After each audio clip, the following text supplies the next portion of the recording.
Hello बच्चों, कैसे हैं आप लोग। आई होप आप सब अच्छे होंगे। मैं बता दूं, मैं भी बहुत अच्छा हूं। अब तक हम पार्टनरशिप में क्या क्या डिस्कस कर चुके हैं। अब तक हम सीख चुके हैं about meaning of partnership, features and characteristics of partnership, partnership firm, partners and firm name. फिर उसके बाद हमने क्या देखा था, rights of partner, duties of partner, powers of partners, liabilities of partners. ये सारी चीज़ें भी हम क्या कर चुके थे, डिस्कस कर चुके थे। उसके बाद अपन ने एक मेन कॉन्सेप्ट देखा था, partnership deed and what if partnership deed is silent. अगर पार्टनरशिप डीड नहीं बना रखी है, that in this case interest on capital is not allowed, salary to partners not allowed, commission to partners not allowed, interest on drawing not charged, interest on loan by partners 6% per annum, interest on loan to partners not charged, profit sharing ratio equal.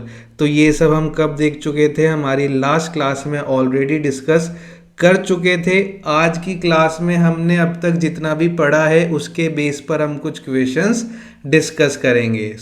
करते हैं आज की class को start. Question number one क्या बोल रहा है, in the absence of partnership deed state the provisions of the partnership act 1932 relating to. तो इस क्वेश्चन में क्या बोला गया है कि पार्टनरशिप डीड नहीं है, तो आपको क्या करना है, इन सारी चीज़ों का ट्रीटमेंट बताना है कि in the absence of partnership deed इनका क्या क्या ट्रीटमेंट होगा। तो अभी हम ये डिस्कस करके आए, हम वापस से लिख लेते हैं। फर्स्ट क्या बोल रखा है, सैलरीज ऑफ पार्टनर्स।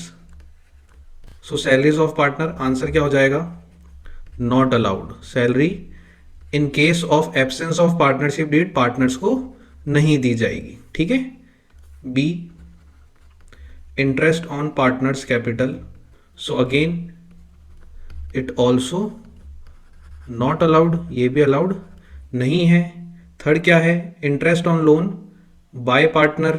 इस बार क्या हुआ है, पार्टनर ने फर्म को लोन दिया है तो फर्म उस पर क्या पे करेगी, इंटरेस्ट पे करेगी। But in case of absence of partnership deed interest किस रेट से दिया जाएगा, 6% पर एनम की रेट से इंटरेस्ट दिया जाएगा, ठीक है। Fourth point, that is division of profit. अगर कुछ भी नहीं बोला है, पार्टनरशिप डीड साइलेंट है, तो इस केस में प्रॉफिट्स का डिस्ट्रीब्यूशन कैसे होगा, इक्वल होगा। ई point, interest on partners drawing. अगर पार्टनरशिप डीड साइलेंट है तो फिर पार्टनर से ड्रॉइंग पर इंटरेस्ट चार्ज नहीं किया जाएगा, मतलब उनसे कलेक्ट नहीं किया जाएगा, so not charged. And F point क्या है, interest on loan given to partners. इस बार क्या हुआ है, इस बार फर्म ने लोन दिया है किसको, पार्टनर्स को। Interest on loan to partner.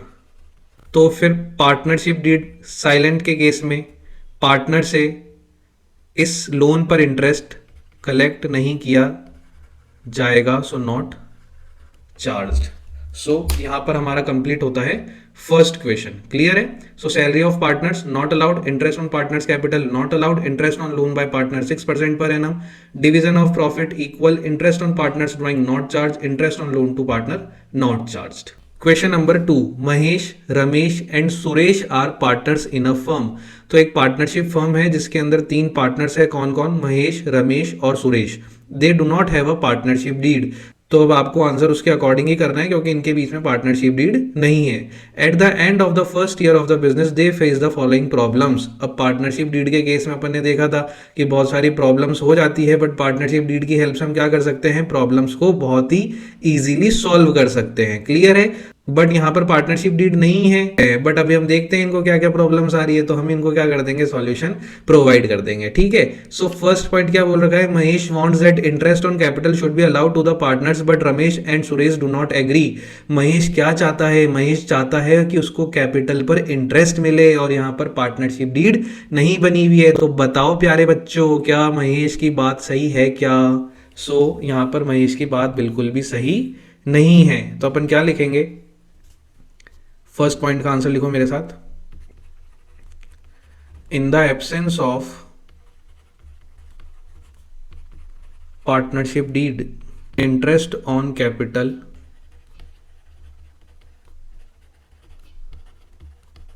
Is not allowed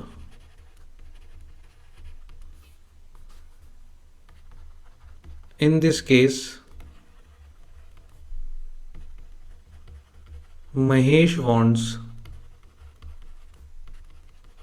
interest on capital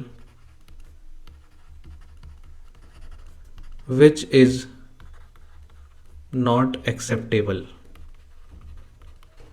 due to absence of partnership deed. Clear है क्या ये पॉइंट? चले आगे। बी पॉइंट क्या बोला है? Ramesh wants that the partner should be allowed to draw salary but Mahesh and Suresh do not agree. इस बार रमेश क्या बोल रहा है कि पार्टनर्स को क्या मिलनी चाहिए? सैलरी मिलनी चाहिए। तो क्या यहाँ पर रमेश का कहना सही है? सो अगेन रमेश का कहना यहाँ पर क्या है? गलत है, क्योंकि पार्टनरशिप डीड यहाँ पर नहीं बनी हुई है। ठीक है, सो आओ देखते हैं इसका answer. So in the absence of partnership deed, salary to partners is not allowed. So in this case Ramesh wants salary which is not acceptable due to absence of partnership deed. तो answer क्या हो गया? Partnership deed अगर नहीं है तो फिर salary नहीं दी जाएगी। तो यहाँ पर रमेश अगर सैलरी मांग रहा है तो वो एक्सेप्टेबल नहीं है, क्योंकि पार्टनरशिप डीड क्या है? साइलेंट है। क्लियर है? चले आगे। Third point, Mahesh and Ramesh want that Suresh should pay interest on loan given to him by the firm but Suresh do not agree. यहाँ पर महेश और रमेश क्या बोल रहे हैं कि फर्म ने सुरेश को हो सकता है कुछ लोन दिया हो, तो महेश और रमेश क्या मांग रहे हैं? उस लोन पर इंटरेस्ट मांग रहे हैं, और सुरेश बोल रहा है कि मैं इंटरेस्ट पे नहीं करूंगा। तो यहाँ पर बताओ कौन सही है? यहाँ पर ऑफकोर्स सुरेश सही है, क्योंकि पार्टनरशिप डीड बनी हुई नहीं है। तो पार्टनरशिप डीड अगर नहीं बनी होती है तो फिर फर्म पार्टनर से दिए गए लोन पर इंटरेस्ट चार्ज नहीं करती है। ठीक है क्या? सो आओ देखते हैं इसका answer. So in the absence of partnership deed interest on loan to partner is not charge. तो अगर पार्टनरशिप डीड साइलेंट है तो फिर इंटरेस्ट ऑन लोन कलेक्ट नहीं किया जाएगा एक पार्टनर से। In this case Mahesh and Ramesh want interest from Suresh on the loan given by the firm to him. तो इस केस में क्या हो रहा है? महेश और रमेश क्या कर रहे हैं? सुरेश से लोन पर इंटरेस्ट मांग रहे हैं जो कि एक फर्म ने दिया है, जो कि क्या है? गलत है, क्योंकि पार्टनरशिप डीड क्या है? साइलेंट है। Which is not acceptable due to absence of partnership deed. आया समझ में? Third point. D and last point, Mahesh and Ramesh having contributed larger amounts of capital desired that the profit should be distributed in the ratio of their capital contribution but Suresh doesn't agree. तो अब हुआ क्या? महेश और रमेश ने business में ज़्यादा capital लगाई है और उनको लगा कि अगर हम ज़्यादा कैपिटल लगाएंगे तो जो प्रॉफिट्स का डिस्ट्रीब्यूशन होगा वो कैपिटल के रेशियो में होगा। बट यहाँ पर पार्टनरशिप डीड साइलेंट है, और अगर पार्टनरशिप डीड साइलेंट होती है तो फिर प्रॉफिट का डिस्ट्रीब्यूशन कैसा होता है?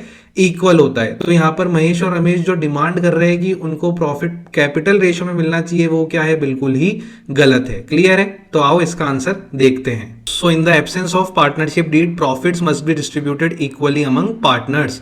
तो अगर पार्टनरशिप डीड नहीं है तो फिर प्रॉफिट्स कैसे बंटने चाहिए? सारे पार्टनर्स के बीच में इक्वली डिवाइड होने चाहिए। So in this case Mahesh and Ramesh want profits in the ratio of capital which is not acceptable. तो महेश और रमेश क्या कर रहे हैं? महेश और रमेश प्रॉफिट्स कैपिटल के रेशियो में मांग रहे हैं, जो कि एक्सेप्टेबल नहीं है, बिकॉज पार्टनरशिप डीड नहीं बनी हुई है। आया समझ में? तो ये था हमारा question number 2। Question number 3, following differences have arisen among P Q and R, state who is correct in each case. तो पी क्यू आर में कुछ डिस्प्यूट्स हो गए हैं, कुछ डिफरेंसेस आ गए हैं, हमें ये जिम्मेदारी सौंपी गई है कि हम क्या करें? उनके डिफरेंसेस, उनके डिस्प्यूट, उनके झगड़े को दूर करें। सो फर्स्ट केस क्या बोलता है? P used ₹50,000 belonging to the firm and earned a profit of ₹5,000. Q and R want the amount to be given to the firm.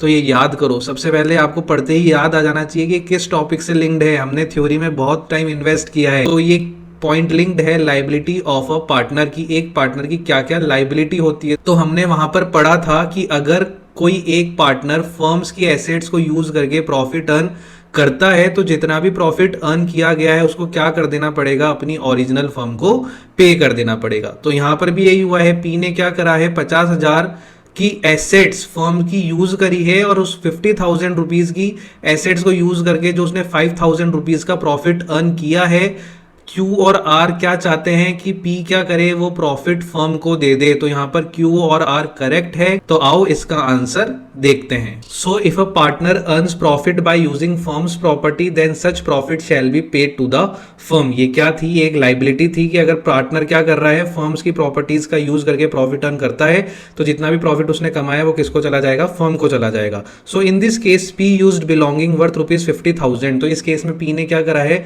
Firm की 50,000 रुपीज़ की एसेट्स को यूज़ करा है, 50,000 रुपीज़ फर्म से उसने लिए हैं और वो लेके 5,000 रुपये का उसने प्रॉफिट जनरेट किया है। सो पी मस्ट पे रुपीज़ 55,000। तो पी क्या करेगा, ओरिजिनल 50,000 तो पे करेगा ही करेगा, साथ में उसने जो एक्स्ट्रा 5,000 रुपये प्रॉफिट्स के कमाए वो भी क्या करना पड़ेगा, वो भी पी को पे करना पड़ेगा फर्म को। सो यहाँ पर क्यू एंड आर सही है कि पी को क्या करना चाहिए, सारा प्रॉफिट और जितने भी ओरिजिनल रुपीज उसने लिए थे वो फर्म को पे कर देने चाहिए। आया फर्स्ट पॉइंट समझ में। सेकेंड पॉइंट क्या बोल रहा है, Q use rupees 10,000 belonging to the firm and incurred a loss of rupees 1,000।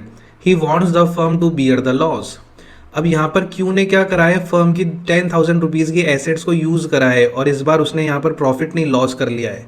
तो जो हमने नोट पढ़ा था, जो हमने लाइबिलिटी पढ़ी थी, वो सिर्फ किससे रिलेटेड थी, वो सिर्फ इसी चीज़ से रिलेटेड थी कि अगर एक पार्टनर फर्म की प्रॉपर्टी को यूज़ करके प्रॉफिट अर्न करता है तो वो प्रॉफिट कहाँ पर चला जाएगा, फर्म को चला जाएगा। बट अगर उसने लॉस कर लिया तो लॉस की जिम्मेदारी उस पार्टनर की खुद की रहेगी। वो लॉस ऐसा नहीं होगा कि दूसरे पार्टनर्स भी क्या कर रहे हैं, पूरी फर्म क्या कर रही है, बियर कर रही है। नहीं भाई नहीं, ना भाई ना। Your profit is my profit but your loss is your loss. ठीक है, सो आओ इसका आंसर लिखते हैं। So if a partner using firm's property and incurs losses then such loss shall be beared by that partner only and not by firm.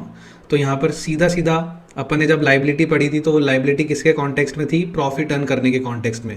वहाँ पर हमने loss से रिलेटेड कुछ भी नहीं पढ़ा था। तो अगर पार्टनर फर्म की एसेट्स को यूज़ करके लॉस कर लेता है तो सारा लॉस पार्टनर खुद ही क्या करेगा, बियर करेगा। ठीक है, so in this case Q use rupees 10,000 belongings of the firm and incurred a loss of rupees 1,000। So in this case Q must pay rupees 10,000 to the firm. तो जितना भी उसने ओरिजिनल रुपया फर्म से लिया है वो सारा का सारा वापस से फर्म को देना पड़ेगा और जितना भी लॉस हुआ है वो क्या करेगा, क्यू खुद ही बियर करेगा and loss of rupees 1,000 will bear by Q only. Clear है सेकंड पॉइंट। चले आगे। C point, P and Q want to purchase goods from Star Limited, R doesn't agree. इसको स्टार मार्क कर लो, ये इंपॉर्टेंट है। मैंने आपको पार्टनर्स की कुछ पावर्स पढ़ाई थी, उसमें एक पावर पढ़ाई थी buying and selling of goods. और पावर्स पढ़ाते वक्त मैंने तुमको ये बताया था कि पावर्स एक partner without consent of other partners भी क्या कर सकता है, एक्सरसाइज कर सकता है। मतलब पावर्स को एक्सरसाइज करने के लिए उसे किसी दूसरे पार्टनर्स की कंसेंट की नीड नहीं है। तो वहां पर एक पावर क्या थी, buying and selling of goods. तो यहाँ पर भी क्या बोला गया है, पी और क्यू क्या करना चाहते हैं, स्टार लिमिटेड से गुड्स खरीदना चाहते हैं और आर मना कर रहा है। तो भले ही यहाँ पर आर मना कर रहा हो, पी और क्यू तो क्या कर लेंगे, यहाँ पर गुड्स खरीद लेंगे और यहाँ पर मेजोरिटी भी क्या होगी, देखी जाएगी। क्योंकि 3 पार्टनर है, 3 में से अगर 2 बोल रहे हैं गुड्स खरीदेंगे तो फिर क्या हो जाएगा, गुड्स खरीद लिए जाएंगे। So in this case P and Q will buy goods from Star Limited. Clear है, देखे इसका answer. So in case of buying and selling of goods, consent of all other partners is not necessary. Decision will be taken by majority. In this case, P and Q want to buy goods from Star Limited, but R doesn't agree. R's consent is not required because rest 2 partners are agreed to buy goods from Star Limited, so they may buy goods. तो यहाँ पर यही लिखा गया है कि decision majority के according लिया जाएगा, सबकी कंसेंट यहाँ पर जरूरी नहीं है। आर ने अगर अपनी कंसेंट नहीं दी है पर पी और क्यू ने अपनी कंसेंट दे दी है तो वो क्या कर सकते हैं, गुड्स को खरीद सकते हैं स्टार लिमिटेड से। क्लियर है थर्ड पॉइंट, ये बहुत ही इंपॉर्टेंट था, इसको इंपॉर्टेंट मार्क कर लेना क्योंकि ये पावर से रिलेटेड पॉइंट था। आया समझ में। D point, Q and R want to admit W as a partner, P doesn't agree. तो हमने इससे रिलेटेड क्या प्रोविजन पढ़ा था कि अगर आप किसी पर्सन को एज अ पार्टनर एडमिट करना चाहते हो तो 100% कंसेंट जरूरी है सभी पार्टनर्स की। अगर किसी एक ने भी मना कर दिया तो फिर वो मेंबर पार्टनर नहीं बन सकता है। तो इस केस में क्या हो रहा है, क्यू एंड आर तो चाहते हैं कि डब्ल्यू पार्टनर बन जाए बट पी ने मना कर दिया तो फिर डब्ल्यू पार्टनर नहीं बन सकता। तो आओ इसका आंसर देखते हैं। So as per Partnership Act 1932, every partner has a right to disallow the admission of a new partner। तो पार्टनरशिप एक्ट के अंदर सभी पार्टनर्स को ये राइट दिया गया है कि वो क्या कर सकते हैं, किसी दूसरे पार्टनर के एडमिशन को मना कर सकते हैं। 100% सभी पार्टनर्स की कंसेंट क्या है, जरूरी है। So in this case Q and R R agree to admit W as a partner. Q और आर तो एग्री हो गए कि हम क्या करेंगे, डब्ल्यू को पार्टनर बना लेंगे, बट पी ने मना कर दिया तो फिर इस केस में डब्ल्यू पार्टनर नहीं बन सकता है। ठीक है, चले आगे। Last point, R had given loan of rupees 2 lakh to the firm and demands interest at the rate of 10% per annum। R ने क्या करा है, R had given loan, R ने लोन दिया है फर्म को 2 लाख रुपीज का और वो क्या कर रहा है, फर्म से इंटरेस्ट मांग रहा है कितना, 10% per annum. P and Q do not want to pay the interest। P और क्यू इंटरेस्ट देने से मना कर रहे हैं, बताओ इस केस में क्या होगा। सो अगेन इसको भी मार्क कर लो इम्पोर्टेंट। यहाँ पर पार्टनरशिप डीड के बारे में कुछ भी नहीं बोला गया है, तो हम क्या अज्यूम करेंगे, पार्टनरशिप डीड साइलेंट है। और अगर पार्टनरशिप डीड साइलेंट होती है तो एक पार्टनर को इंटरेस्ट पर लोन 6% की रेट से क्या करा जाता है, दिया जाता है। तो यहाँ पर आर जो 10% की रेट से इंटरेस्ट मांग रहा है वो क्या है, गलत है। उसको इंटरेस्ट कितना दिया जाएगा, 6% की रेट से दिया जाएगा। और पी और क्यू तो बिल्कुल भी इंटरेस्ट पे नहीं करना चाहते, तो वो भी क्या हो जाएगा, गलत हो जाएगा, क्योंकि आर को इंटरेस्ट मिलेगा एक फिक्स रेट से, जो कि क्या है 6% पर एनम। तो आओ इसका आंसर देखते हैं। So in the absence of partnership deed, interest on loan by partner is allowed at the rate of 6% per annum. In this case R had given loan of ₹2 lakh to the firm. R ने क्या करा है, 2 लाख रुपए का loan दिया और 10% की rate से इंटरेस्ट मांग रहा है, जो कि बिल्कुल ही गलत है। बट फर्म कितना इंटरेस्ट पे करेगी, 6% की रेट से उसको इंटरेस्ट पे करेगी, दैट इज 2 लाख का 6%, 12,000 रुपीज आर को क्या करा जाएगा, इंटरेस्ट पे किया जाएगा। सो ये था हमारा question number 3। Question number 4. Barun, Tarun and Shivam are partners in a firm and do not have a partnership deed. 3 partner है, वरुण, तरुण और शिवम, और उनके बीच में पार्टनरशिप डीड नहीं है। Varun introduced further capital of ₹5 lakh on 1 अक्टूबर 2022। वरुण ने क्या करा, और कैपिटल इंट्रोड्यूस करी बिजनेस के अंदर, फर्म के अंदर, कब, 1 अक्टूबर को। वेयर है Shivam took loan of ₹50,000 from the firm, और शिवम ने क्या कर रखा है, 50,000 रुपए का लोन ले रखा है फर्म से ऑन 1 अक्टूबर 2022, सेम डेट के अंदर। Disputes have arisen among them on the following, उनके बीच में आपस में कुछ झगड़े हो गए कुछ बातों को लेकर। अपन को क्या करना है, उनके झगड़ों को निपटारा करना है, ठीक है। फर्स्ट पॉइंट क्या दे रखा है, Varun demands interest eight the rate of 10% per annum on ₹5 lakh being his extra capital. बताओ, जब पार्टनरशिप डीड ही नहीं है तो इंटरेस्ट ऑन कैपिटल दिया ही नहीं जाता है एक पार्टनर को, और ये तो अपनी एक्स्ट्रा कैपिटल के ऊपर इंटरेस्ट मांग रहा है। कैसा बेशर्म आदमी है ये, है कौन है ये, वरुण। सो कोई एक्स्ट्रा कैपिटल पर इंटरेस्ट नहीं मिलेगा, ओरिजिनल कैपिटल पर ही इंटरेस्ट नहीं मिलता। अगर पार्टनरशिप डीड नहीं बन रही है तो एक्स्ट्रा कैपिटल पर तो सवाल ही नहीं उठता है। सो आओ इसका आंसर देखते हैं। So in the absence of partnership deed, interest on capital is not allowed. In this case Varun demands interest on his extra capital of ₹5 lakh at the rate of 10% per annum, which is not acceptable due to absence of partnership deed. तो यहाँ पर interest on capital नहीं दिया जाएगा क्योंकि partnership deed नहीं है। Clear है। Second point, Tarun desires that his son Deep should be admitted as a partner and he will give him half of his share. Barun and Shivam do not agree. ऐसा same case अभी अपन ने पिछले question में भी देखा। किसी भी member को एडमिट करने के लिए सारे पार्टनर्स की कंसेंट का होना क्या है, जरूरी है। यहाँ पर वरुण और शिवम एग्री नहीं है दीप के पार्टनर बनने पर, तो फिर दीप को पार्टनर नहीं बनाया जाएगा। सो आओ इसका आंसर एक बार देख लेते हैं। So as per partnership act 1932, every partner has a right to disallow the admission of a new partner, that is a new partner can not be admitted without the consent of other partner. जब तक other partners की consent नहीं है, एक new partner admit नहीं हो सकता है। So in this case Tarun wants to admit Deep his son as a partner, Varun and Shivam do not agree on this, so Deep can not be admitted as a partner in the firm. Clear है क्या ये point. C point, Barun and Tarun are of the view that Shivam should be charged interest on loan from the firm at the lending rate of the banks which is 12% per annum। अब शिवम ने क्या कर रखा है, firm से loan लिया है, तो फिर अगर पार्टनरशिप डीड होती तो पार्टनरशिप डीड के अंदर जितना भी इंटरेस्ट लिखा जाता, शिवम उस रेट से क्या करता, फर्म को इंटरेस्ट पे करता। बट यहाँ पर पार्टनरशिप डीड है ही नहीं, तो फिर शिवम इंटरेस्ट पे नहीं करेगा। तो वरुण एंड तरुण जो इंटरेस्ट की डिमांड कर रहे हैं वो इनवैलिड हो जाती है। क्लियर है। सो आओ आंसर देखते हैं। In the absence of partnership deed, interest on loan to partner is not charged. In this case, Barun and Tarun want interest from Shivam on the loan given by firm to him, which is not acceptable due to absence of partnership deed. तो देखा partnership deed के ऊपर कितने सारे questions बने। हमने theory में time इसलिए इन्वेस्ट करा ताकि हम यहाँ पर किसको क्या कर सके, अच्छे से चुटकियों में क्वेश्चंस को सॉल्व कर सके। तो आपको यहाँ पर कोई भी दिक्कत नहीं आ रही होगी। Last point, D point, Tarun has withdrawn ₹50,000 from the firm for his personal use. Barun and Shivam are of the view that Tarun should be charged interest at the rate of 10% per annum. तरुण ने क्या करा है, ₹50,000 withdraw करे, इसको क्या बोलेंगे, drawings बोलेंगे।